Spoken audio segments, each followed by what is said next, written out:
Yeah, I know nothing about rally racing. I've seen one of these maddest moments or these highlights or crashes, and I'm actually just so fascinated by this sport. I'm going to be checking out Group B when rallying got too far. Shout out to the individual that told me to check this one out. Yeah, this one apparently is an insane one. I haven't seen it yet, and I'm really excited to check this one out. Me being a Gen Z, look, I would love to look. All I know about rallying is the game called Dirt Free. And that's the closest I ever got into this. I know nothing. I'm literally a novice, a noob, but I'm about to learn some stuff today, guys. Look, comment down some other stuff you want to check out, especially if you guys love these things, and smash that like button so I know you guys are the same one. If you want to check out some exclusive bonus content from me, so they're checking out Patreon and how you can support the channel, links to my donations for PayPal will be in the description below. But of course, guys, look, road to 40k. Subscribe if you're new here, turn on the post notifications, guys. Look, and with that being said, let's get straight into this video. Let's go.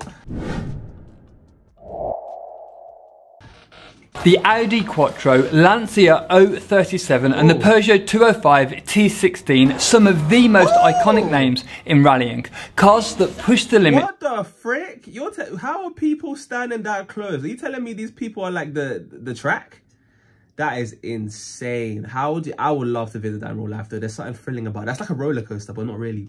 Of what was possible in a way that we haven't seen since. It was called Group B and is still held as the golden era of rallying.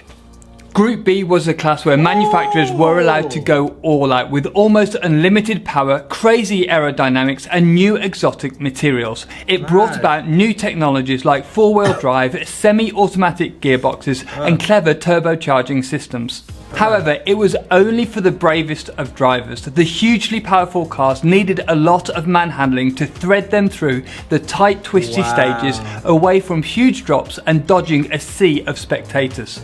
But how did this come about, and what can we learn from the crazy cars that won in the Group B era? Yo, the risks of this is insane. I'm gonna put this on 0.25 speed. But yeah, like, wow. Like, I didn't realize how deep it was to handle a car like that.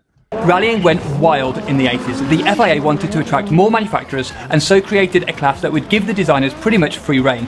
No power limits, no regulations on boost, and whatever exotic materials you liked.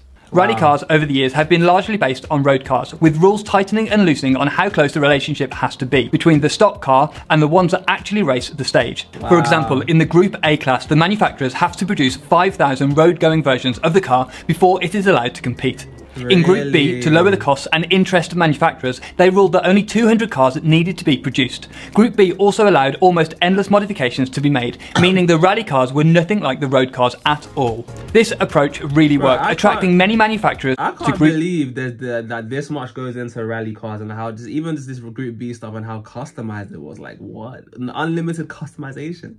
Nothing like the road cars at all. This approach really worked, attracting many manufacturers to Group B, names like Lancia, Porsche, Peugeot, Audi, Toyota, Ford, as well as so many more. Lancia took the Drivers' Championship in the first year of Group B with the 037.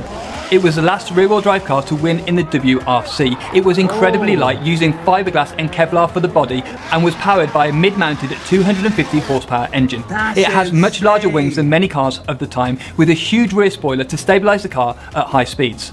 It was supercharged to avoid turbo lag, and it was incredibly quick on the tarmac stages. However, it wasn't quite as quick on loose surfaces. So in stepped Audi with the Quattro, one of the most innovative rally cars of all time. Wow, okay, so it wasn't that quite quick on loose surfaces, but even surfaces, but even then, like, imagine how much how much fun it would be to drive a car like that. That looks insane, but I guess you gotta have a lot of skill to do it. On loose surfaces.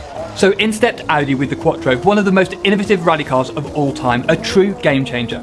It had an inline 5 engine with a very clever turbocharging system that produced over 450 brake horsepower. It had a small valve that kept the turbo spooled even when off throttle, meaning there was very little turbo lag, making the car quick out of the tight turns. The Audi also had a very aggressive aero kit with a huge spoiler at the front of the car and an even bigger wing on the back. This was one of the first sophisticated uses of aerodynamics in rallying. Drivers said it made the car extremely stable at high speed. The insane power was put through a clever semi-automatic gearbox and drove all 4 wheels. It was the first car to use a 4-wheel drive system effectively.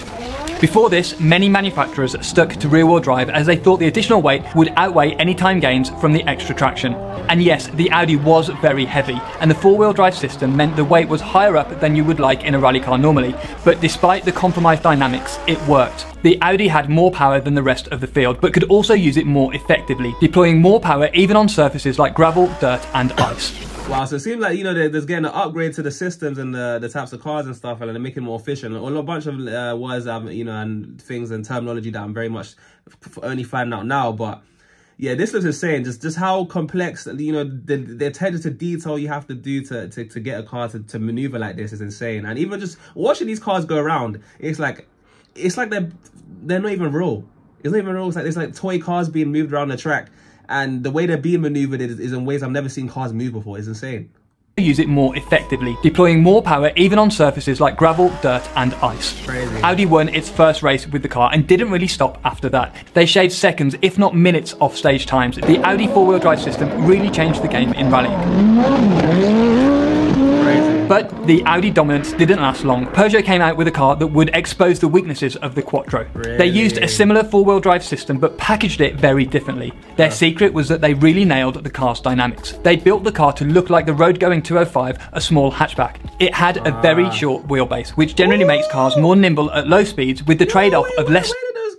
Where the cows come from, man? That's crazy. I'm trying to hear what the guy's saying, and I just see cows just on the road, man. That's crazy. Nailed the car's dynamics. They built the car to look like the road-going 205, a small hatchback. It had a very short wheelbase, which generally makes cars more nimble at low speeds, with the trade-off of less stability at high speeds. However, rally stages are often so tight and twisty that this strategy paid off for Peugeot.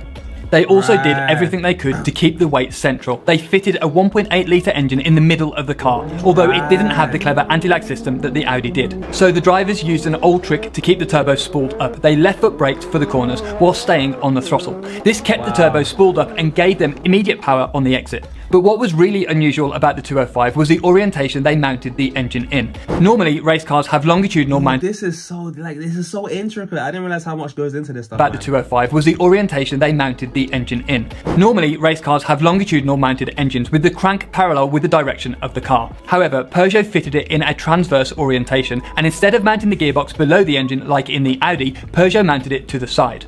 This meant that the majority of the weight in the car was between the two axles and could be mounted lower, making the car much more nimble and responsive in the corners. Low centre of gravity means the car doesn't roll too much, and if it's in the centre of the chassis, the car is easier to rotate in the corners. The 205's weight distribution wasn't 50-50 though, it placed around 60% of the weight on the rear wheels. In simple terms, rearward weight distribution promotes oversteer and frontward weight distribution creates more understeer. This rearward bias meant the car was easier to turn in and control through the turns. You can really see this if you watch the Audi through the corners. The Audi was very front heavy and produced a lot of understeer. The drivers are trying to neutralise this with the throttle, but they have to correct the car several times through the corner. The Quattro understeers, then oversteers, then understeers again through a turn. The drivers really have to wrestle it through the corner. The Quattro was... Wow, they look at the level of detail, the oversteers and understeers, like, so they got to really correct the car properly to even make it look like it's so smooth, and that's insane. That's difficult, man. Then understeers again through a turn. The drivers really have to wrestle it through the corner. The Quattro was by no means an easy car to drive. Now look at the Peugeot. There is one smooth input on the steering and the car looks much more balanced and easy to drive. There is no wonder it was quicker. It's incredible to watch as these drivers control the car when at crazy speeds on tight and twisty rally stages. Also not forgetting they are threading the car through a sea of spectators on the stage. But why are the fans allowed to be so close to the cars?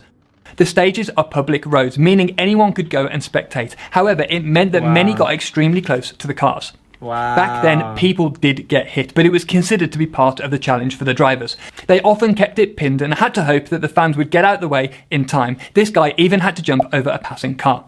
Many manufacturers understood that Peugeot's approach was the way to go, all producing smaller, short wheelbase cars with all the weight in the middle. MG created the Metro with a distinctive boxy shape. Why, like, the people that are so close, man, like, you know, what if I've seen videos where the, like, even shrapnel on the road just flies off and just hits the windshield, I mean the windshield, yeah, the front mirror or whatever. So it's like anyone could get really seriously injured in this, and it seemed like they were, but I guess, look, nowadays, I swear this stuff is not going to be allowed nowadays, I swear. Short wheelbase cars with all the weight in the middle. MG created the Metro with a distinctive boxy shape and a huge front wing, and the Renault 5 took a similar approach too.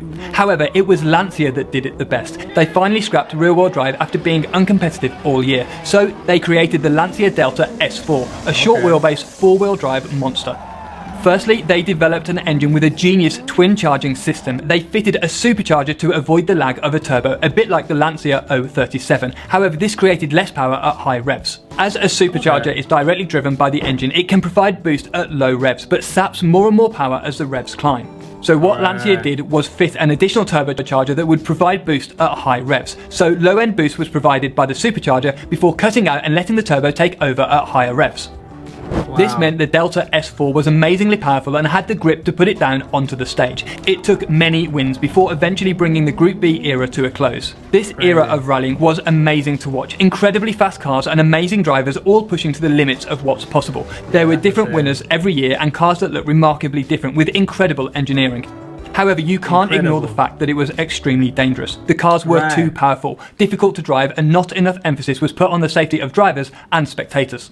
The biggest issue was the minimum weight rule. Cars could weigh as little as 890 kilograms, so to be competitive, manufacturers would do anything they could to get this limit down. This created a breed of cars that were very fragile and not up to the job of protecting drivers in a crash. Many of the drivers explained that if this weight limit was higher, more strengthening could have been added to better protect the drivers in a crash. Several huge crashes happened. In Portugal, Santos crested a rise in his Ford RS200. He lost control and went off the course, horrifically injuring 31 spectators and killing 3. All the teams immediately pulled out of the rally and it left Group B hanging on by a thread. A few months later, the final blow came. Lancia's Henri Toivonen was the championship favourite when he lost control late in a fast turn. He was winning by a huge margin when he and his co-driver Sergio Cresto came flying off the road, heading down a steep hill. The impact ruptured the fuel tank, spilling fuel over the red-hot turbocharger, sending the car up in flames. After the incident, it was barely recognisable as a car, and both Henri and Sergio were killed in the crash.